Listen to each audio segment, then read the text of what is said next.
Bonjour, correction d'un exercice sur l'avancement en première spécialité, l'exercice numéro 2. Action des ions G+, argent sur le cuivre. Donc on vous dit qu'on introduit une lame de cuivre, Cu, dans une solution de nitrate d'argent. Le titre nous dit que ce sont les ions argent qui vont réagir.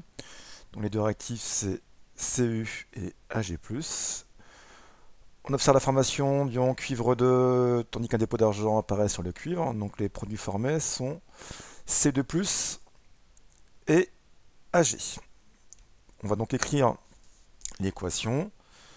Donc la voici. Donc les formules des réactifs à gauche, celles des produits à droite.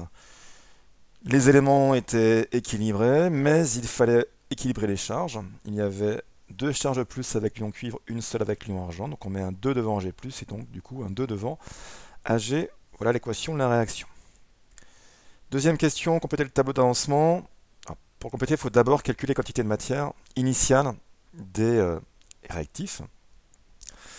La quantité de matière initiale du cuivre, donc on a affaire à un solide, c'est petit m sur grand M. Donc la masse est fournie, la masse molaire on la trouve dans le tableau périodique.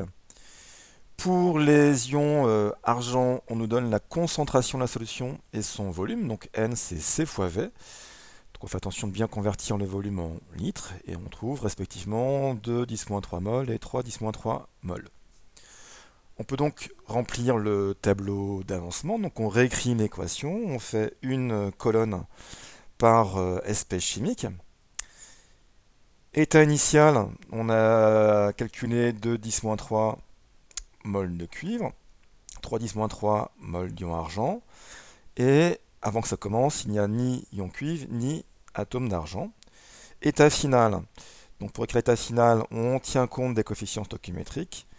Alors pour les réactifs, on va avoir une disparition, donc on va avoir un moins. Donc par exemple ici, l'état final, c'est la quantité de matière initiale 2 fois 10-3 moins XF, parce que le coefficient devant le cuivre est 1.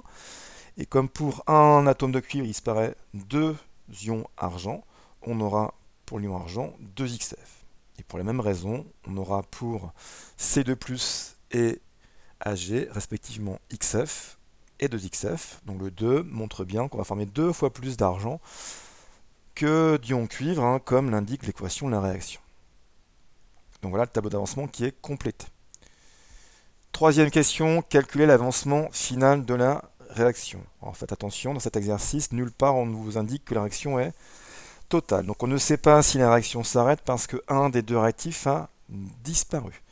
Par contre, on peut avoir accès à l'avancement final. Pourquoi? Parce qu'on nous donne la quantité, plutôt la masse d'argent formée, 0,32 grammes.